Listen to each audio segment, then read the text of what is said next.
It's a great opportunity to inform the international scientific community about the economic effects of the destructions of Ukraine's infrastructure caused by a full-scale invasion.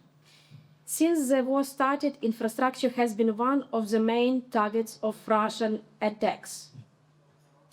The information I am sharing comes from official data from various Ukrainian ministries and institutions. We can only fully assess the damage and the possibility of restoring this infrastructure after technical surveys are completed in the affected areas.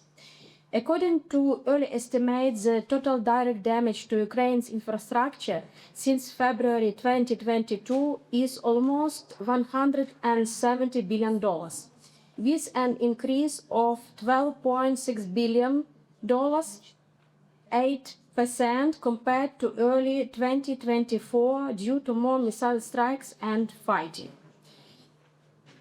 The housing, transport, and energy sectors have been affected the most. In my report, I will focus on the damage to the following sectors: social infrastructure, transport infrastructure, energy infrastructure, housing and utilities infrastructure, digital infrastructure.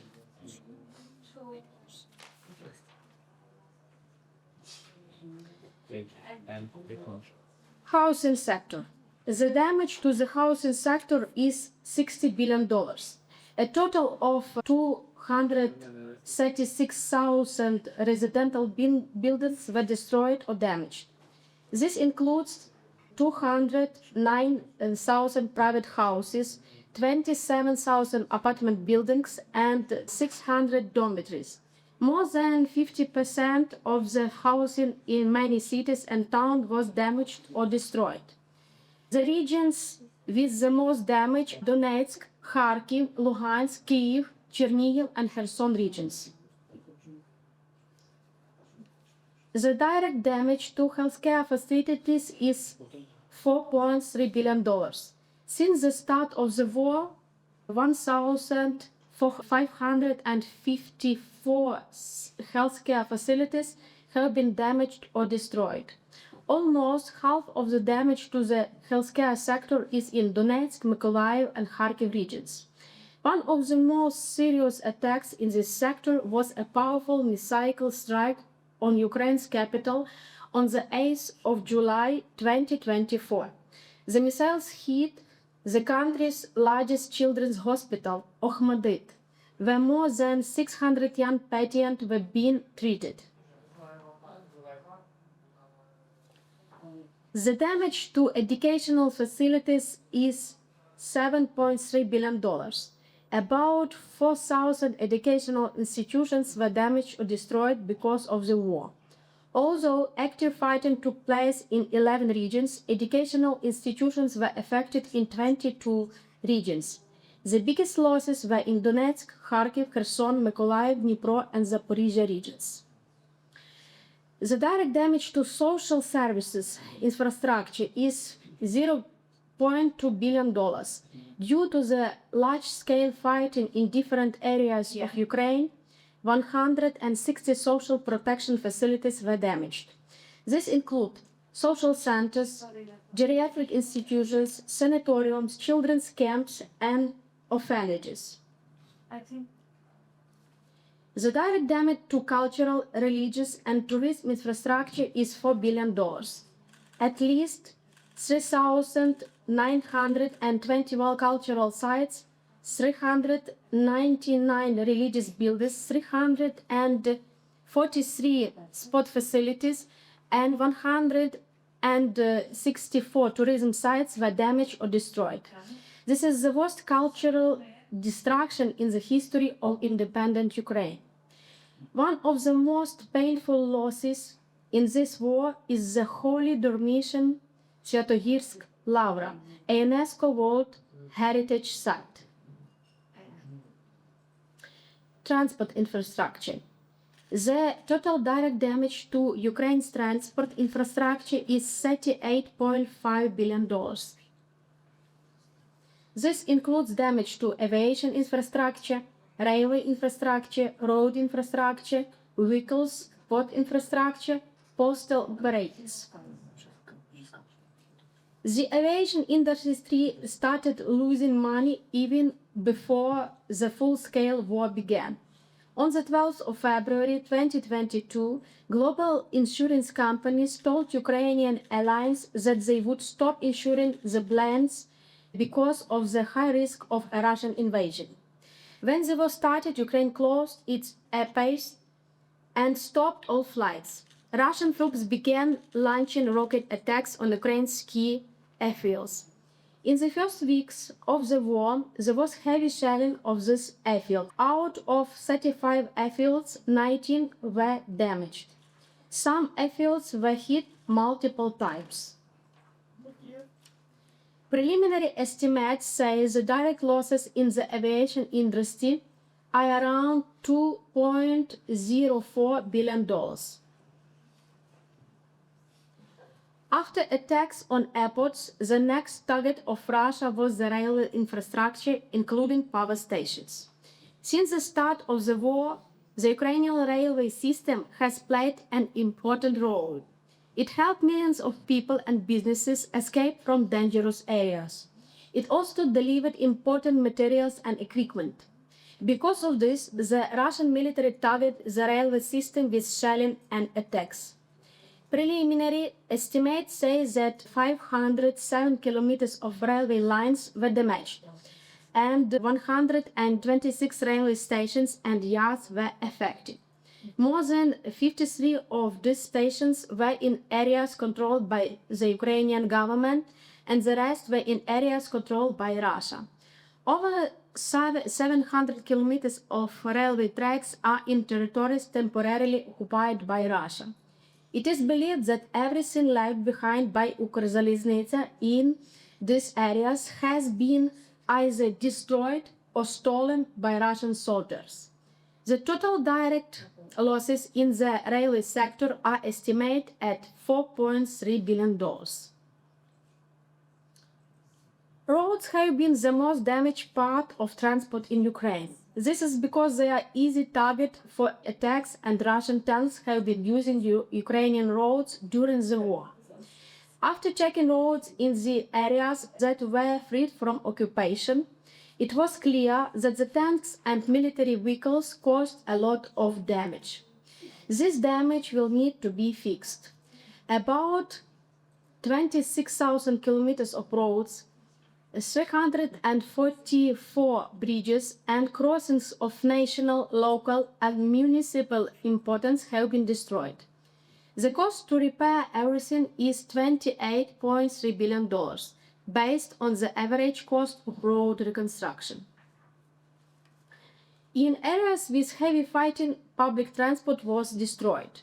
Many people also lost their personal cars because of rocket and artillery attacks.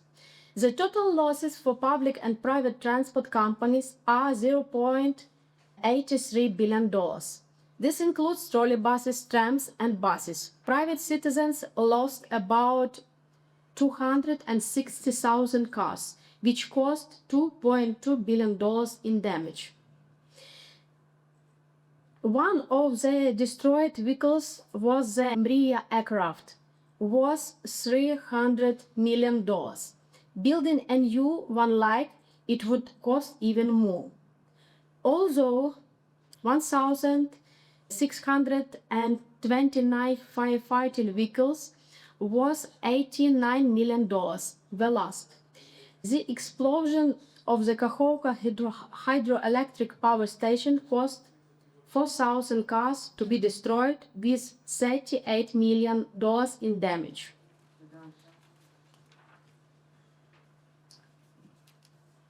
Russian attacks on Ukraine's ports became worse in 2023-2024 after the grain deal with Russia ended. From July to October 2024, Russia attacked ports in the Odessa region almost 60 times. These attacks destroyed or damaged almost 300 buildings, 177 vehicles, and 22 civilian ships. The damage in October 2024 2024 alone was between $30 to $40 million. This is a plan to stop Ukraine from exporting goods. Since the war started, 4 ports have been damaged or destroyed. In Mykolaiv, the grain terminal at Nikatara port was destroyed, and the terminals of Nibulon were also damaged. Russia took control of cargo ships and used them to export grain, metals, and other products. They needed working ports to do this. It is reported that Russia stole 400 to 500,000 tons of grain from the 4 occupied southern regions, which is over a third of the local stock.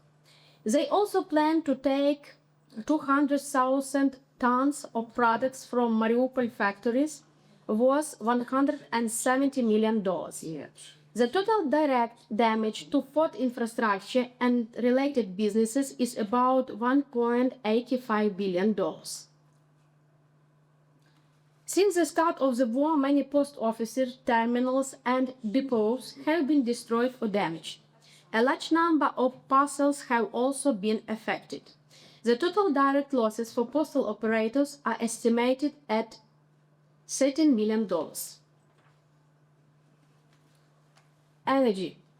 The energy sector in Ukraine has big problems because of the Russian attacks. Between October 2022 and February 2023, Russia attacked many power plants and energy buildings.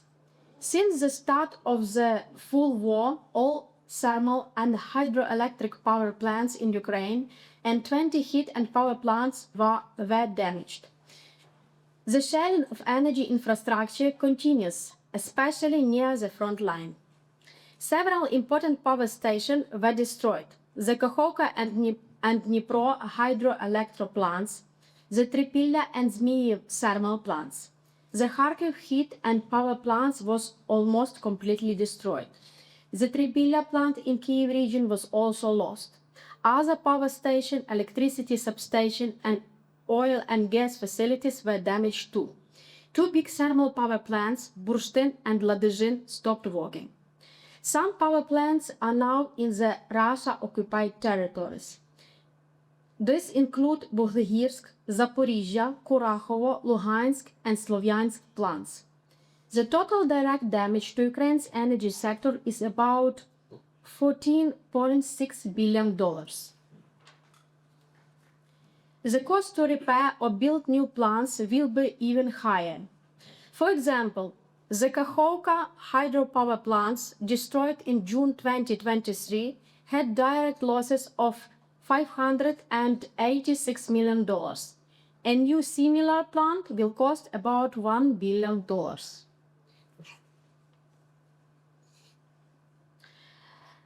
Russia also attacked electricity lines and systems, bombed oil and fuel storage places. By February 2022, 32 oil sites were hit or destroyed. This cost almost $266 million in damage.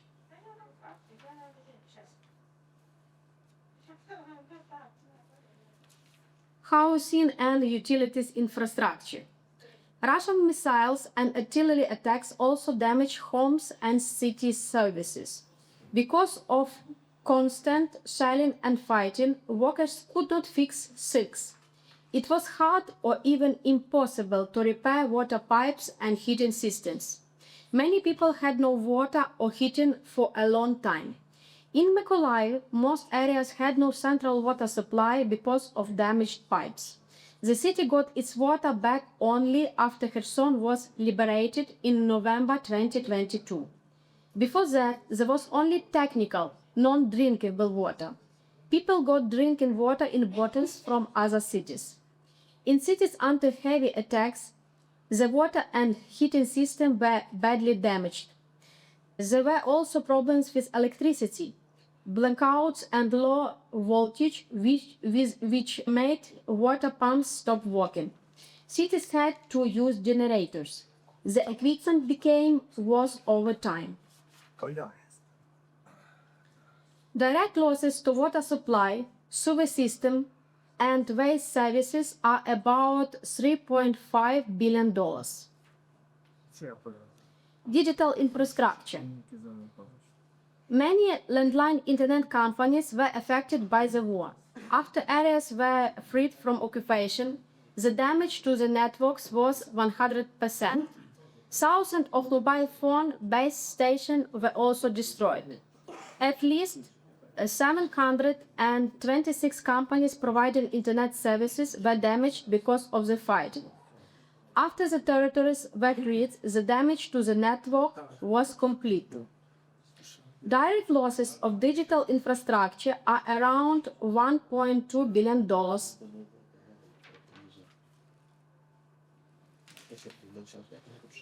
Conclusions. The numbers about the damage are not final.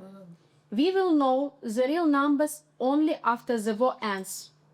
Also, we understand that the damage to roads, buildings, and other infrastructure causes more problems. It makes it harder for people to work, produce goods, and use services. Because of this, people are earning less money, paying fewer taxes, and buying less. The damage is very big. Ukraine needs a lot of help and money from other countries and organizations to rebuild. Ukraine is already working with international partners, banks, and businesses to get money to repair the infrastructure and help the economy.